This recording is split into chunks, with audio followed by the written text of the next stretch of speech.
ಯಾರು? ಒಳಬರ್ಬೋದಾ? ಅಯ್ಯೋ ದಯಮಾಡಿಸಿ. ನಮಸ್ಕಾರ ಸ್ವಾಮಿ. ನಮಸ್ಕಾರ. ಯಾರು ತಾವು? ನಾವು ಮೈಸೂರು ವೆಂಕಟ ಸುಬ್ಬರಾಯ ಅವರ ಮಗಳು. ವೆಂಕಟ ಸುಬ್ಬರಾಯ? ಓಹೋ, ಈ ರವಿ ಹೆಣ್ ಕೊಟ್ರಲ್ಲ ನಮ್ಮ ಮಾವ, ಅವ್ರ ಮಕ್ಕಳ? ಅದೇ ರಿಬ್ಬನ್ ಏಜೆಂಟ್. ಅಬ್ಬಾ ಎಷ್ಟೊಂದು ಕೋಪ ಬಂತಪ್ಪ ಅವ್ರ ಅಪ್ಪನ ಹೆಸರು ತಕ್ಷಣ. ಏನಿವತ್ತಮ್ಮ ಅವರು ಯಾವತ್ತಿಲ್ಲದ ಹೊಸ ಪದ್ಧತಿ. ಮತ್ತೇನು ಸ್ವಾಮಿಗಳು ಇವತ್ತು ಹೊತ್ತಾಗಿ ಬಾಗಿಲು ಹಾಕೊಂಡಿದ್ದೀರಿ? ಅಯ್ಯೋ ಪುಣ್ಯಾಜಿಗೆ ನಾನು ಹಾಕ್ಲಿಲ್ಲ ಬಾಗಿಲು, ಅದೇ ಹಾಕೊಂಡಿತ್ತು.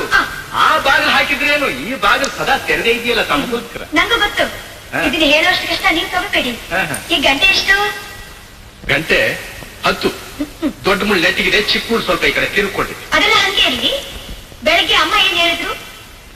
ಬೇಗ ಬಂದ್ಬಿಡಪ್ಪ ಅಂತ ಹೇಳಿದ್ರು. ಬೇಗ ಅಂದ್ರೆ ರಾತ್ರಿ 10 ಗಂಟೆನಾ? ಏನ್ರಿ, ಹೊರಗಡೆ ಹೋದ್ರೆ ನಿಮ್ಗೊಂದು ಮನೆ ಇದೆ, ಮಠ ಇದೆ, ಮಗುವಿದೆ ಅನ್ನೋದ್ರೆ ಮರೆತು ಬಿಡ್ತೀರಿ ಅಂದ್ರೆ ನೀವು. ಮನೆ ಮರಿಬಹುದು, ಮಠ ಮರಿಬಹುದು, ಸಂಸಾರ ಮರಿಬಹುದು, ನನ್ನನ್ನೇ ನಾನು ಮರೆತು ಬಿಡಬಹುದು. ಆದ್ರೆ ಶಾಂತಿ ಮರೆಯೋದಕ್ಕಾಗತ್ತ?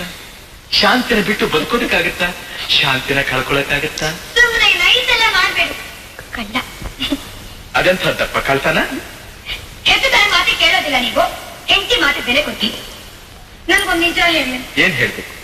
ದಿನ 10 ಗಂಟೆಗೆ ಬರ್ತಿರಲ್ಲ, ಅಂತ ಕೊಳ್ಳೆ ಹೋಗೋ ಕೆಲಸ ನೀವು ಏನ್ ಮಾಡ್ತೀವಿ? ನಿಮಗೆ ಹೇಳೋದು ಈಗೆಲ್ಲ ನಡ್ಬೇಡಿ. ನನ್ನ ಹತ್ರ ಹೇಳಿ, ಅಂತ ಕೆಲಸ ಏನ್ ಮಾಡ್ತೀರಿ? ಯಾಕೆ 10 ಗಂಟೆ? ನನಗೆ ಏನ್ ಹೇಳೋದು ಅಂತ ಯೋಚನೆ ಮಾಡ್ತಾ ಇದ್ದೀನಿ. ಏನ್ ಯೋಚನೆ? ನನ್ಗೊಂದು ಅನುಮಾನ. ಏನ್ ಅನುಮಾನ? ಕೆಲವು ಹೆಣ್ಮಕ್ಳು ತಮ್ಮ ಗಂಡದ್ರು ಹೊರಗಡೆ ಹೋದಾಗ ಅವ್ರ ಮನಸ್ಸು ಚಡಪಡಿಸ್ತಾ ಇರ್ತದೆ.